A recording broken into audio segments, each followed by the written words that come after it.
From trash to compost in 14 days. The Amish method they don't teach you. Look at your traditional compost pile at the back of the yard and see a monument to inefficiency that the system wants you to accept as normal. A heap of organic matter that releases foul odors, attracts flies, and takes 6, 8, maybe 12 months to deliver a handful of dark soil. In 2026, passive patience has become a luxury the sovereign survivor can no longer afford. You have been convinced by recreational gardening manuals and a castrated agrarian education. That decomposition is an inherently slow process, an event that depends on climatic luck and the passing of seasons. They created in you the idea of lazy composting so that you remain dependent on bags of organo-mineral fertilizer sold at extortionate prices at cooperatives. Fertilizers that are, in fact, industrial byproducts dressed up to feed the hunger of a soil you have no time to regenerate. They hide the fact that biology is not merely a passive cycle, it is high-performance engineering. They want you to ignore that. Inside a pile of manure and straw lies a thermal reactor capable of reaching 65 degrees Celsius within 48 hours, if you know how to configure the carbon and nitrogen gears with the precision of a watchmaker. But while food inflation erodes your purchasing power and global soil quality collapses, a secret of peasant thermodynamics remains guarded within Amish communities and radical self-sufficiency protocols. The 14-day composting method, a technique that is not magic. It is pure microbial kinetics, a process that melts weed seeds, eliminates pathogens, and delivers a black, vibrant compost before the moon completes its cycle. Today, we will break the seals on the microbial combustion manual. We will learn how to build the humus volcano that transforms your kitchen waste and chicken coop manure into black gold in record time. Prepare to watch your land transform before your eyes while the system is still processing your last input invoice. If you are ready to master the invisible fire and declare your chronological independence, sign up now. Join our technical resistance.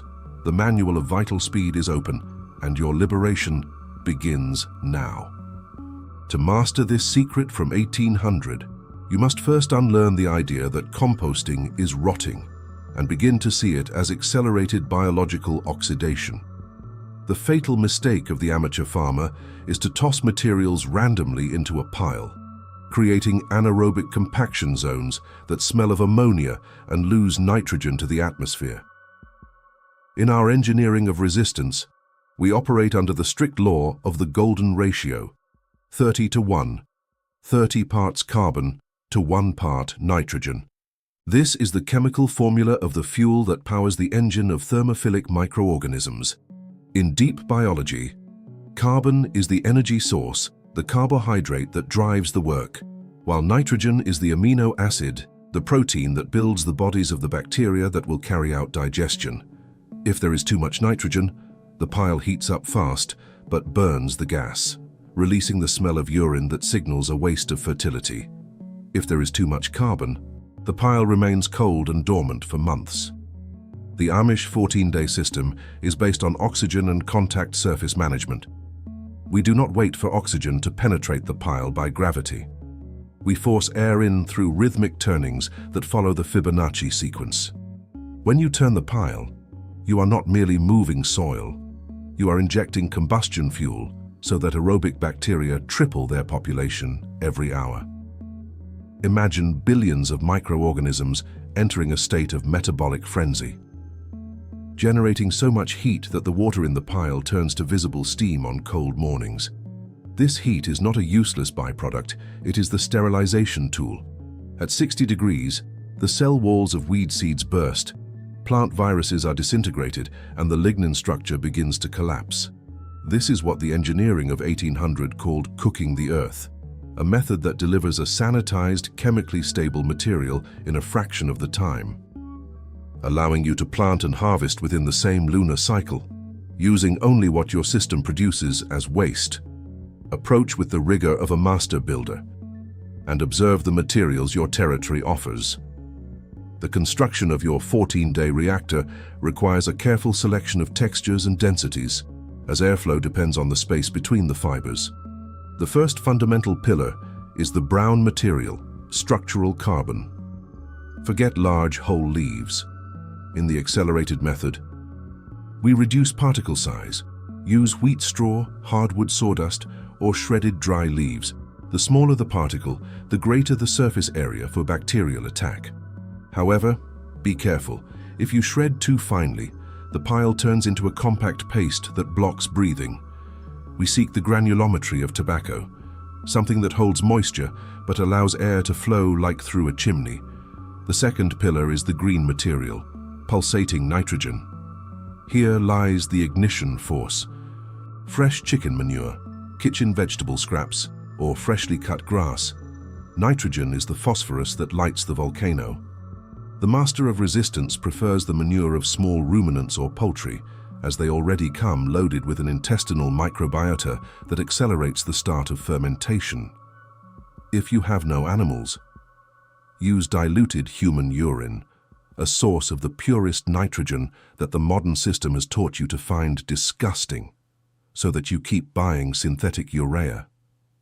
The third pillar is structured water and porosity. The moisture of the pile must be exactly like that of a wrung-out sponge. If you squeeze a handful of the compost and water runs between your fingers, it is too wet. You will kill the bacteria by drowning. If your hand comes out dry, the fire will not ignite. Water is the transport medium through which microorganisms travel from a straw fiber to a manure particle. Pay attention to critical mass. The 14-day method does not work in small buckets or shallow piles. You need volume to retain heat. The minimum volume is 1 cubic meter, a cube 1 meter on each side. Less than that.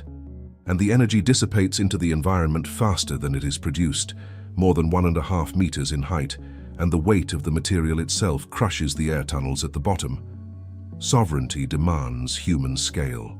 It demands that you understand that biology needs a home with specific dimensions for thermodynamics to work in your favor. Prepare your pitchforks and rustic thermometers. For the next 14 days will demand the discipline of a soldier and the sensitivity of a nature observer. Success lies not in brute effort, but in the rhythm of the turn. Day 0, assembling the pyramid. Begin with a layer of coarse brown material at the bottom to aid drainage. Then alternate layers of greens and browns in a 2-to-1 ratio. Add an activator, which can be a handful of old compost or a shovelful of dark forest soil. Lightly water each layer, as if baptizing the soil. Finish with a cap of dry straw to protect the internal heat. Days 1 to 4, the latency and ignition period. Do not touch the pile. Allow the pioneer fungi and bacteria to colonize the territory. On the second day, insert your arm into the center of the pile or a long-stemmed thermometer. You will feel the heat rising. By the end of the 4th day, the temperature should be between 55 and 65 degrees. If it has not heated up, nitrogen or moisture is lacking. Correct now or lose the cycle. Day 5, the first turn. This is the moment you invert the pile. What was on the outside goes to the inside. What was on the inside goes to the outside. The goal is to ensure that all material passes through the central combustion chamber. Aerate the material with the pitchfork, loosening the clumped sections. You will see steam rising, a sign that life is working at full steam. Days 7, 9, and 11, the maintenance turns. Continue the rhythm of turning the pile every 2 days. With each turn, the material will grow darker and the smell will begin shifting from sharp to earthy. Monitor moisture. The heat evaporates water quickly. Add a little more water if you feel the material is turning gray or dry. If the temperature begins to drop below 40 degrees before the 10th day, add a little more green material, nitrogen, to rekindle the engine. Day 14, the harvest and stabilization. By the 14th day, the pile should have reduced its original volume by nearly 40%. The color should be dark chocolate, and the temperature should have naturally dropped to around 30 degrees. The material should no longer contain recognizable pieces of food or manure, only a homogeneous, vibrant mass. Your compost is ready to be used as soil cover or mixed into garden beds. You have just accomplished in 2 weeks what nature, alone and without technical assistance, would take a year to complete. Why does the agro-industrial system of 2026 want you to believe that soil needs infinite time or external chemical technology to recover? The answer is the maintenance of paralysis. If you discover that you can produce complete fertility every 14 days, you become a threat to the linear consumption model. You begin operating at the speed of real abundance. Using the Amish method is an act of ethical flow engineering. You are taking what the modern world calls a sanitation problem, organic waste and animal droppings, and transforming it into the solution for your food autonomy. In today's world, where fertilizer distribution logistics are vulnerable to strikes, wars, and cyber collapses, owning a 14-day humus reactor means owning a biological currency printer in your backyard. This technique requires you to change your view of work. Turning the pile is not a burden, it is the act of breathing together with your land. The master of technical resistance does not seek the automation that distances him from the soil. He seeks the biological optimization that connects him to the process of life. He understands that authority does not come from land ownership, but from the knowledge of how to accelerate its healing. Observe the effect on your plants. Thermophilic compost does not merely feed, it immunizes. Due to the high temperature of the process, the resulting material is rich in beneficial bacteria that colonize the surface of the roots, creating a physical and chemical barrier against nematodes and pathogenic fungi. Your plants will grow with a vitality that seems to defy market statistics. They are not merely larger, they are metabolically superior. They possess the strength of the invisible fire running through their sap. When you use your first batch of 14-day compost, you are performing a manifesto of technical independence. You are proving that rustic knowledge allied with discipline is the most powerful weapon against manufactured scarcity. Imagine your land becoming an island of dark fertility amid a landscape exhausted by industrial chemistry. Watching life return to the soil at a speed your neighbors cannot comprehend, while you produce dense, safe food without ever passing through the door of an agrochemical store. You now hold the secret of accelerated regeneration. You are the master of biological time. The freedom of 2026 is written with hands calloused by the pitchfork and the serene spirit of one who knows that hunger holds no power over those who master the thermodynamics of soil. But remember, the compost is the body, but the structure in which it acts needs protection.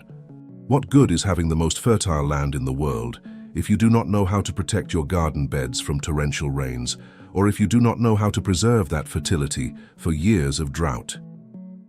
In our next gathering of technical resistance, we will dive into the secret of the hugelkultur engineering raised bed, a log bed system that retains moisture for months and releases nutrients for decades. We will learn how to build fertility mounds that never need to be tilled and almost never need to be watered. We will complete the biological infrastructure cycle for your total autonomy. Keep your thermophilic composting manual always dry and protected in your workshop. Keep your pitchfork sharp and ready for the turn, and keep your sovereign spirit above any attempt at centralized control. Technical resistance is the only path to dignity in times of uncertainty. Until the next chapter of our technical liberation, stand firm, keep your piles warmed by the fire of life, and remain sovereign.